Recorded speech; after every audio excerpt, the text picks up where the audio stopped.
नमस्ते बिहार, मैं हूं आपके साथ शिप्रा झा। नमस्कार, मैं आपके साथ लक्ष्मी। बढ़ते आगे इस वक्त की बड़ी खबर से बुलेटिन की शुरुआत करेंगे। सिवान से बड़ी खबर मिल रही है, जहां घर में भीषण आग लगी है। शॉर्ट सर्किट से आग लगने की आशंका जताई जा रही है, जिसमें घर में रखा सारा सामान जलकर खाक हो गया है। घटना में लाखों के नुकसान की संभावना जताई जा रही है। दमकल की टीम ने आग पर काबू पाया है। नौतन थाना क्षेत्र की घटना बताई जा रही है। तस्वीरें आपकी टीवी स्क्रीन पर आपको दिखा रहे हैं, जिसमें देखिए आप किस तरीके से आग की लपटों ने पूरे घर को अपनी चपेट में ले लिया है। मौके पर अफरा तफरी का माहौल बन गया।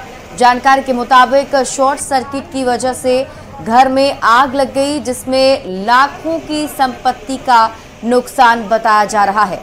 आग लगने की खबर दमकल विभाग की टीम को दी गई, जिसके बाद फायर ब्रिगेड की टीम ने मौके पर पहुंचकर आग पर काबू पा लिया, लेकिन घर में रखे सभी सामान जलकर खाक हो गए।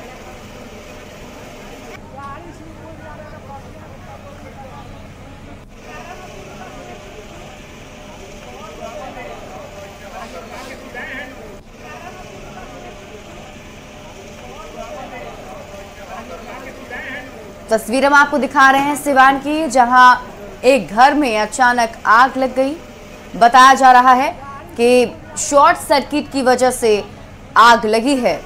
तस्वीरों को देखकर आप खुद अंदाजा लगा सकते हैं कि आगलगी में किस तरीके से पूरे घर को आग ने अपनी चपेट में ले लिया है। जैसे ही आसपास के लोगों को खबर मिली, मौके पर अफरा तफरी का माहौल बन गया। और इस बीच रुक कर रहते एक और बड़ी खबर की। पटना से बड़ी खबर मिल रही है, जहां आपसी विवाद में किसान पर गोलीबारी की गई है। मुखिया के पति और बेटे पर गोली मारने का आरोप लगा है। सत्येंद्र रजक और टुनटुन रजक पर आरोप है। पटना के पालीगंज में वारदात को अंजाम दिया गया। घायल किसान का इलाज फिलहाल जारी है। पुलिस पूरे मामले की जांच में जुटी हुई है। तो बड़ी खबर आपको पटना से बता रहे हैं, जहां एक किसान को गोली मारी गई है। बताया जा रहा है आपसी विवाद में गोली मारी गई और गोली मारने का आरोप मुखिया और उसके बेटे पर लगा है।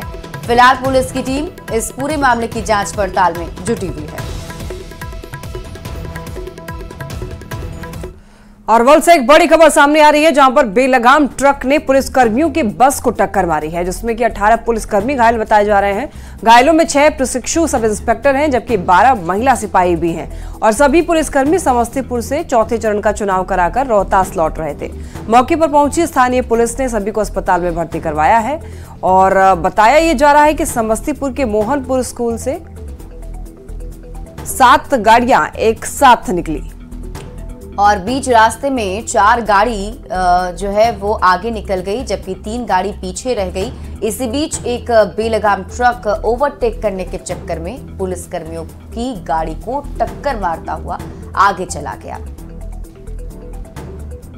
मुजफ्फरपुर में एक किशोर का ट्रेन से कटने के बाद शव का गिट्टी उठाने वाले कुदाल से उठाने का वीडियो सोशल मीडिया पर वायरल हुआ है। यह घटना समस्तीपुर मुजफ्फरपुर लाइन के दिघरा रेलवे गुमटी के पास की है। मृतक किशोर की पहचान कर ली गई है और वो सीबीएसई बोर्ड की परीक्षा में बेहतर रिजल्ट नहीं आने के बाद डिप्रेशन में था और ट्रेन से कटकर अपनी जान दे दी। इस घटना के बाद से परिजनों में चीख पुकार मचा हुआ है।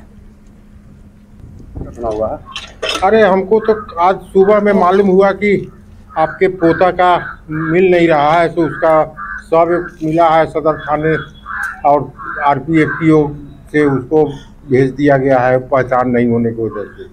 तो हम लोगों को हमको सिंबल उसका लगा, कुछ अपना पोता हमारा गायब था। कायदे से सम्मान पूर्वक उस लावारिस लाश को, जिसकी उस समय वक्त तक पहचान नहीं हुई थी, उसको ले जा करके मेडिकल में उसको जमा करवाता और वहाँ पर उसकी पोस्टमार्टम की प्रक्रिया होती और जो रूलिंग है उसके हिसाब से उसको 72 घंटे तक उसको परिजन को उसको इंतजार करना था। औरंगाबाद में सुरक्षा बलों को निशाना बनाने की नक्सलियों की बड़ी साजिश को सुरक्षा बलों ने नाकाम कर दिया है। मदनपुर थाना क्षेत्र के पचरुखिया, लड़ुइया पहाड़ और शिकारी कुइया के जंगल से सुरक्षा बलों ने 3 शक्तिशाली आईडी बम बरामद किए, जिसे चुनाव के दौरान पुलिसकर्मियों को नुकसान पहुंचाने के लिए रखा गया था।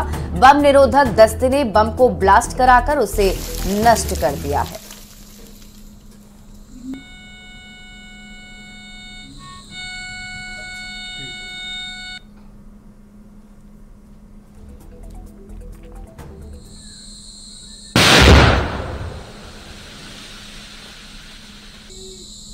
लगातार 3 दिन का ऑपरेशन चल रहा था। इसमें हम लोगों ने 3 प्रेशर आईडी बरामद किया है और सभी प्रेशर आईडी जो हमारा FOB पंचरुखिया जो है, पंचरुखिया का जंगल, उसी के लगभग 1 किलोमीटर के आसपास में ये प्रेशर आईडी बरामद हुआ है।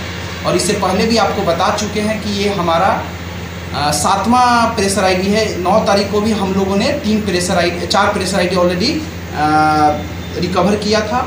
और इस तरीके से ये नक्सली के द्वारा लगाए गए जो प्रेशर आईडी है उसके अगेंस्ट में ये बहुत बड़ा हम लोग का अभियान चल रहा है और ये आगे भी जारी रहेगा। और सुशील मोदी का पार्थिव शरीर पंचतत्व में विलीन हो गया। पूरे राजकीय सम्मान के साथ पटना के जनार्दन घाट पर उनका अंतिम संस्कार किया गया। बड़ी संख्या में लोगों ने नम आंखों से अपने प्रिय नेता को आखिरी विदाई दी। सुशील मोदी को आखिरी विदाई देने के लिए गंगा घाट पर परिवार के लोगों के साथ बड़ी संख्या में बीजेपी नेता और कार्यकर्ता के साथ आम लोग मौजूद थे। इससे पहले बीजेपी दफ्तर में राष्ट्रीय अध्यक्ष JP नड्डा सहित बड़ी संख्या में नेताओं और कार्यकर्ताओं ने उन्हें श्रद्धांजलि दी। लोगों ने अपने प्रिय नेता के अंतिम दर्शन किए। सुशील मोदी का पार्थिव शरीर बिहार विधानसभा परिसर भी लाया गया, जहां सभी दलों के नेताओं ने उन्हें श्रद्धांजलि दी। सुशील मोदी के निधन से सियासी गलियारे में शोक की लहर है। बिहार के एक बड़े सियासी चेहरे के चले जाना हर किसी को खल रहा है। सुशील मोदी पिछले कुछ समय से कैंसर से लड़ रहे थे और बीती रात आपको बता दें कि दिल्ली एम्स में उनका निधन हो गया। वो मध्य आयु में हम सबको छोड़ करके चले गए। सुशील जी उन नेताओं में से हैं जिन्होंने भारतीय जनसंघ से लेकर भारतीय जनता पार्टी तक अपने जीवन के 40 साल लगाए। ऐसे कद्दावर नेता आज हम सबके बीच में नहीं हैं। ये पार्टी के लिए अत्यंत दुखद घटना है। हम सब लोग ईश्वर से प्रार्थना करते हैं कि उनको ईश्वर अपने चरणों में स्थान दे।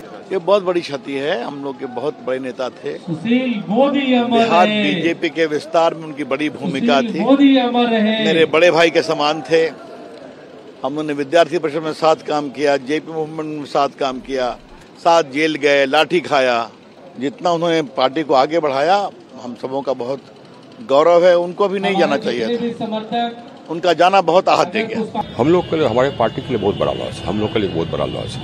वो हर कार्यकर्ता से जुड़े हुए थे। कहीं पर कुछ भी हो वो पहुंच जाते थे अपने कार्यकर्ताओं को हेल्प करने के लिए। बिहार में पार्टी के ग्रोथ के लिए लार्जली वो रिस्पॉन्सिबल रहे। केंद्रीय गृह मंत्री अमित शाह 17 मई को रांची आने वाले हैं और रांची में रोड शो करेंगे। उनके दौरे को लेकर के पार्टी के साथ ही जिला प्रशासन ने तैयारियां तेज कर दी हैं। अमित शाह का रोड शो चुटिया इलाके में होगा। 2 किलोमीटर लंबे रोड शो को लेकर लोगों में भी खासा उत्साह देखा जा रहा है।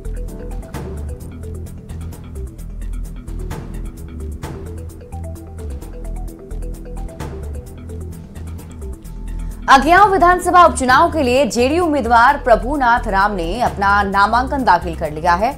नामांकन के बाद आयोजित सभा में लोकसभा उम्मीदवार RK सिंह भी शामिल हुए। RK सिंह ने अगियाव की जनता से जेडीयू उम्मीदवार को जिताने की अपील की। RK सिंह ने अपने संबोधन में विपक्ष पर जोरदार हमला बोला।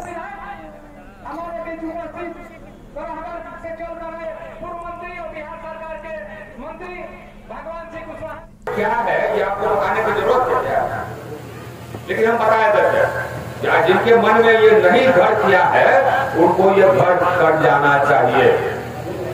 माले वो है जो कि अकारण हत्या करता है, अकारण हत्या करता था। मालो वो है जो कि अकारण लेवी लगाता था। कैसा का भट्टा है, आपका खेत है, आपका कुछ है, आपको लेवी देना होगा। माले वो है जो झूठा मुकदमा करवाता था और है, और आज भी अभियान के लोग चाहते हैं कि झूठा मुकदमा पूर्व विधायक कराते थे। ये माले के नफ्स में लिखा हुआ। माले को क्या कहा करता है, लोगों को, नक्सलों को मुड़ी कटवा सब करवा। अभी वो गठबंधन कर दिया पॉलिटिक्स के लिए। लालू यादव कटवा बारह हो। रांची से एक बड़ी खबर है। आज भी मंत्री आलमगीर आलम से पूछताछ होगी। मंगलवार को ईडी ने करीब 10 घंटे तक पूछताछ की आलमगीर आलम से। कैश कांड को लेकर के ईडी ने सवाल जवाब किए। मंत्री आलमगीर आलम से आय और संपत्ति से जुड़े दस्तावेज लाने के भी निर्देश दिए गए। और मंत्री के पीएस के सहयोगी के घर से कैश मिला था। 37 करोड़ से ज्यादा कैश बरामद किया गया था। तो आपको बता दें कि इसी सिलसिले में मंत्री आलमगीर आलम से आज भी पूछताछ ईडी कर सकती है। कल भी 10 घंटे तक ईडी ने पूछताछ किया था। कई सवालों के जवाब अब मंत्री आलमगीर आलम को देने पड़े थे। 37 करोड़ के करीब कैश की बरामदगी हुई थी और इसी सिलसिले में आपको बता दें मंत्री आलमगीर आलम से पूछताछ की जा रही है। तो मनी लॉन्ड्रिंग मामले में मंत्री आलमगीर आलम से पूछताछ की जा रही है। आपको बता दें कि इससे पहले 2 और लोगों को रिमांड पर ईडी ने लिया है। पूछताछ उनसे भी की जा रही है और मंत्री आलमगीर आलम से भी अब कैश कांड से जुड़े हुए सवाल किए जा रहे हैं। तो आपको बता दें कि ईडी ने जहांगीर के घर से 35 करोड़ नगद बरामद किया था और पैसा टेंडर में कमीशन से कमाया हुआ बताया गया। तो आपको बता दें कि संजीव लाल और जहांगीर दोनों ईडी के रिमांड पर हैं। उन दोनों से भी पूछताछ की जा रही है। मंत्री आलमगीर आलम से भी ईडी ने पूछताछ की है 10 घंटे तक। आज भी ईडी पूछताछ कर सकती है। ग्रामीण विकास विभाग के कई अधिकारी अब ईडी के रडार पर हैं जिनसे ईडी पूछताछ कर सकती है। तो अभी बता दें पूछताछ ईडी करने वाली है मंत्री आलमगीर आलम से। कई सवालों के जवाब ईडी को लेने हैं मंत्री आलमगीर आलम से। मंत्री आलमगीर आलम के ओएसडी संजीव लाल के करीबी जहांगीर के घर से करोड़ों रुपए जब्त किए गए थे। कैश ही कैश देखने को मिला था। लगभग 35 करोड़ नगद बरामद हुआ था। तो पैसा टेंडर के कमीशन से कमाया हुआ बताया गया था। कैश कांड को लेकर ईडी अब काफी ज्यादा सख्त दिख रही है और अब ईडी के रडार पर कई मंत्री हैं जिनसे ईडी पूछताछ करेगी। मंत्री आलमगीर आलम से 10 घंटे पूछताछ हुई है। 10 घंटे में कई खुलासे भी हुए हैं। लेकिन अभी क्या कुछ मंत्री आलमगीर आलम ने बताया है ईडी को, क्या कुछ खुलासे किए, ये अभी फिलहाल सामने निकल करके नहीं आया है।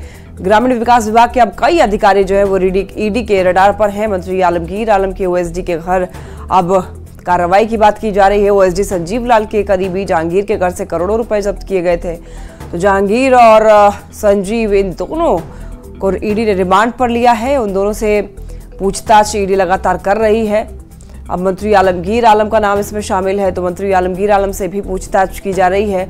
कई और मंत्री ईडी के रडार पर हैं जिनसे पूछताछ ईडी करेगी। आय संपत्ति से जुड़े हुए सवाल करने वाली है ईडी। आपको बता दें कि कई जमीन के दस्तावेज ईडी के हाथ लगे, उस सिलसिले में भी ईडी पूछताछ करेगी। बाकी जितने भी लोग ईडी के रडार पर हैं उन सभी से।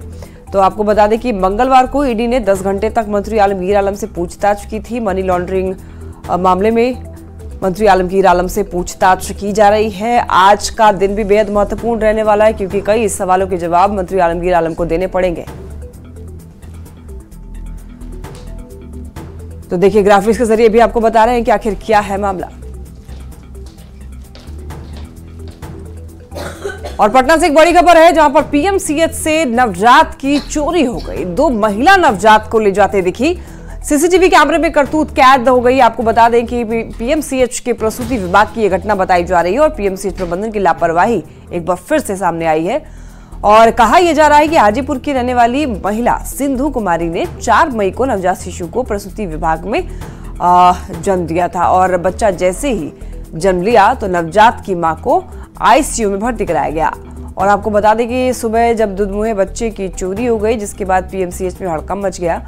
आनंद फानन में टीओपी प्रभारी ने प्रसूति विभाग में लगे हुए तमाम सीसीटीवी फुटेज को खंगाला जिसमें देखा जा रहा है कि पीड़िता के बगल के ही बेड पर महिला नवजात को लेकर के चलती बनी।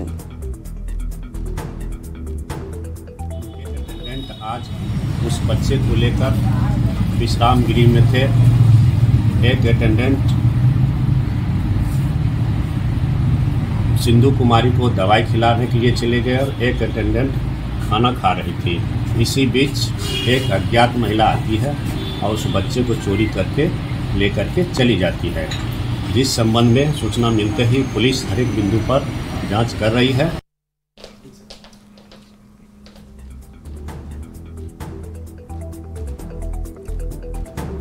तो तस्वीर आपने ये देखी और इसमें देखिए जो महिला है वो जो नवजात शिशु है उसको बाहर ले जाते हुए दिखी है। सिवान में लोकसभा चुनाव के चलते उत्पाद विभाग एक्शन में है। उत्पाद अधीक्षक अविनाश प्रकाश ने Bihar UP border, Dharni Chhapar check post, Shikarpur check post सहित कई अन्य चेक पोस्ट का जायजा लिया और इस दौरान यूपी से आने वाली तमाम गाड़ियों की तलाशी ली गई। साथ ही सीसीटीवी भी चेक किए गए। के ऑफिसर, पुलिस डिपार्टमेंट के ऑफिसर सारे लोग उपस्थित हैं। सारे गाड़ियों का वीडियोग्राफी कराते हुए जांच किया जा रहा है और इन लोगों को निर्देशित किया गया है कोई भी गाड़ी रुकने नहीं पाए। सारी गाड़ियों की मुस्तैदी से जांच करनी है, पूरे प्रक्रिया की वीडियोग्राफी करानी है और सारी गाड़ियों का जिसका जाँच किया गया उसका रिकॉर्ड मेंटेन भी रखना है और अन्य निर्देश भी दिए गए हैं। और इसी तरीके से निर्वाचन को देखते हुए अन्य चेकपोस्ट का भी जाँच लगातार हम लोग करते हैं। मोतिहारी पुलिस को बड़ी सफलता हाथ लगी है। पुलिस ने यूपी से लाए जा रहे 299 कार्टन शराब को कोटवा थाना क्षेत्र से पकड़ा है और पुलिस ने गुप्त सूचना के आधार पर कार्रवाई की। शराब को जब्त किया गया है। पुलिस के अनुसार शराब लोकसभा चुनाव में खपाने के लिए लाई गई थी।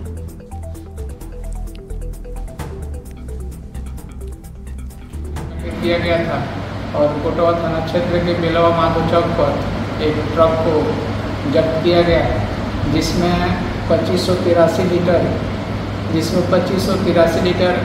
299 कार्टन में 2583 लीटर शराब को जब्त किया गया है।